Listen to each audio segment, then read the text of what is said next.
কি ঘটেছে গত পরশু সেটা নিয়ে কথা বলি। কেন ওয়াকারের চোখে অশনি সংকেত দেখেছি আমি পরশুর ঘটনা, ক্যান্টনমেন্টে যেটা ঘটেছে। এটা 111 যে হইতে পারে এটা তো বিএনপির মির্জা ফখরুল বহুবার বলছে।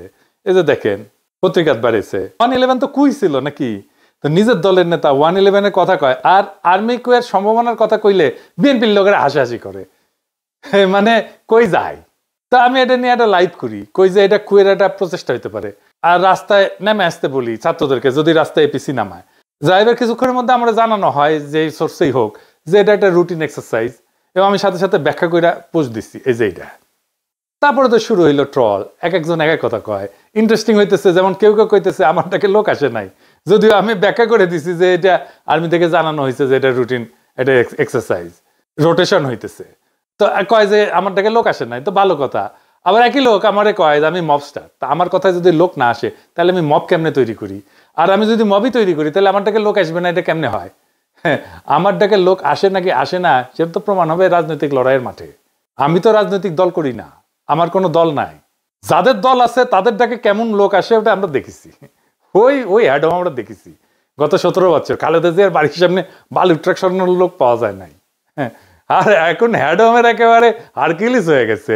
অফিসের সামনে কর্মীর চাইতে পুলিশ বেশি থাকতো, দেখেছেন? সাধারণ মানুষকে রাজনৈতিক কর্মসূচিতে সম্পৃক্ত করার, আকৃষ্ট করার ক্ষমতা একজন রাজনৈতিক দলের বাইরের ব্যক্তি হিসেবে খুব অল্প কয়েকজন মানুষের আছে। খোদা তাআলার কৃপায় তার মধ্যে তালিকার নিচের দিকে হইলেও আমার নামটা থাকবে, একদম শেষ দিকে হইলেও থাকবে। কতদিন থাকবে জানি না, যতদিন সাধারণ মানুষের কথা বলবো ততদিন তো থাকবে আশা করা যায়। আর ওই শক্তি যখন মাঠে দেখাবো তখন ওই ঠাপের ব্যথা 1 সপ্তাহ যাবে না, কলে কয়ে দিচ্ছি সব জাউরাগুলোকে। যাই হোক, এখন আসেন দেখি কু করতে কত সেনা লাগে। মুজিবরে ফুটা করতে সাকুল্যে 300 সোলজার গেছিল, জিয়াকে হত্যা করতে গেছিল মাত্র 40 জনের একটা দল। একটা কু করতে বেশি লোক লাগে না রে বেকুবের বাচ্চা গান্ডু। বাংলাদেশ ঘর পরা গরু, তা আমরা সিঁদুরে মেঘ দেখলে ভয় পাবো। 8টা এপিসি আর 16 জিপ সৈনিক যে কোনো দুর্ঘটনা ঘটানোর জন্য যথেষ্ট। নিজেদের একটা নৌবহর শান্তির সময় এক জায়গা থেকে অন্য জায়গায় গেলে শত্রু দেশকে ইনফর্ম করে সেনাবাহিনী, সিভিল প্রশাসনকে না জানায় গভীর রাতে এপিসির মুভমেন্ট, এইটা কোনোভাবেই গ্রহণযোগ্য না। সোজা কথা, ফুল স্টপ। আমার আশঙ্কা যে এটা ওয়াকার একটা পরীক্ষা করেছে যে আমরা কেমন রিয়াক্ট করি। গান্ডুদের আফসোস যে এটা কেন পিনাকে আগে জানলো, তারা কেন জানলো না আগে? আগে জানবো কেমনে রে বেকুবের বাচ্চা, তোরা তো নিজের দলের নেতাকেই রক্ষা করতে পারিস, তোরা তো ঘুমেছিল যখন জিয়াউর রহমানকে খুন করে, হত্যা করে। চট্টগ্রাম ক্যান্টনমেন্ট থেকে ওই চট্টগ্রাম সার্কিট হাউস, এটা 10-11 মাইল না 12 মাইলের মতো না?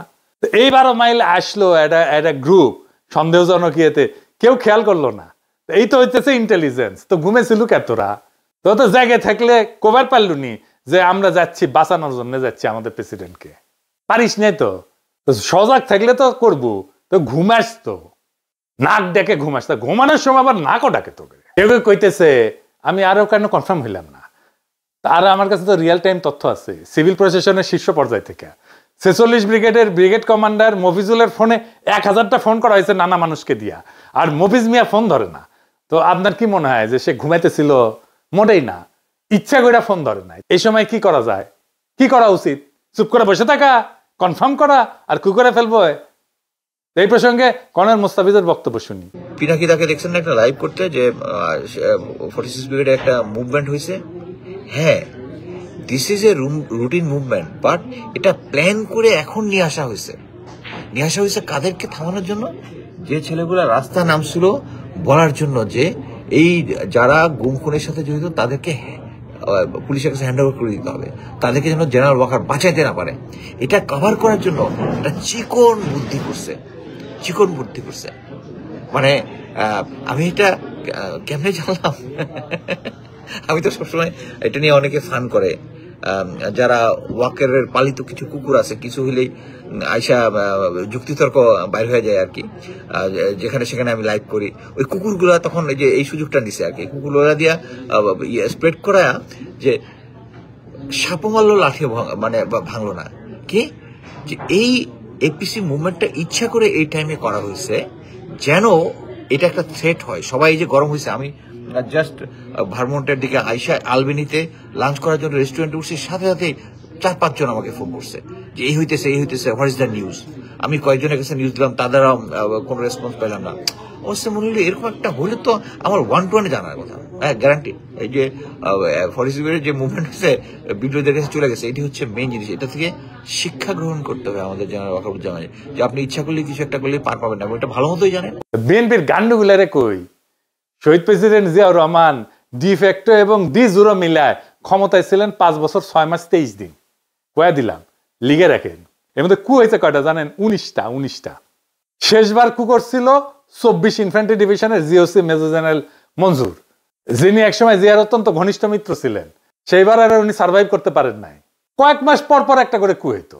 গোয়েন্দা সংস্থা থেকে কিন্তু জিয়াউর রহমানকে সতর্ক করা হয়েছিল, কর্ণপাত করেননি। অ্যান্থনি ম্যাসকারেনাসের মতে জিয়া ব্যক্তিগতভাবে মঞ্জুরকে গভীর সম্মান করতেন।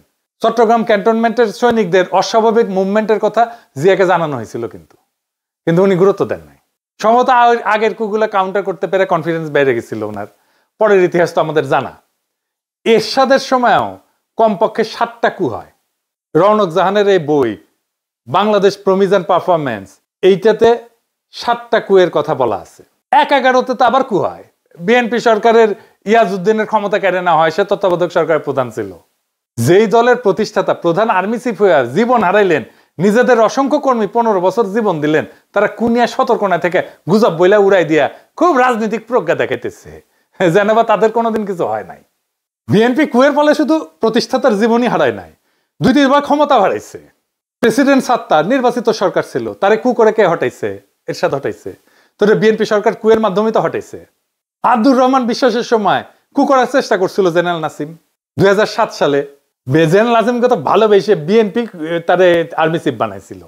তো তারপরে তারেক রহমানকে দইরা নির্যাতন করছে কে? আর্মি করছে তো নাকি?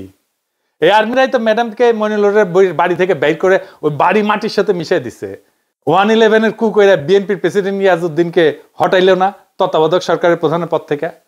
এই সেনাবাহিনী চাইছে, দেখলো না পিলখানায় তাদের সহকর্মীদের প্রাণ দেয়াকে? কারণ ইন্ডিয়া কইছিল পিলখানায় অভিযান করলে ইন্ডিয়ান আর্মি বাংলাদেশে মার্চ করবে, ঢুকে দেবে। কোনোদিন জিজ্ঞেস করে নাই ইন্ডিয়াকে যে পিলখানায় আমি অভিযান চালাইলে তুমি আমার দেশে মার্চ করার কে? এই সেনাবাহিনীর ক্যান্টনমেন্টের ভিতরে আয়নাঘর হইল।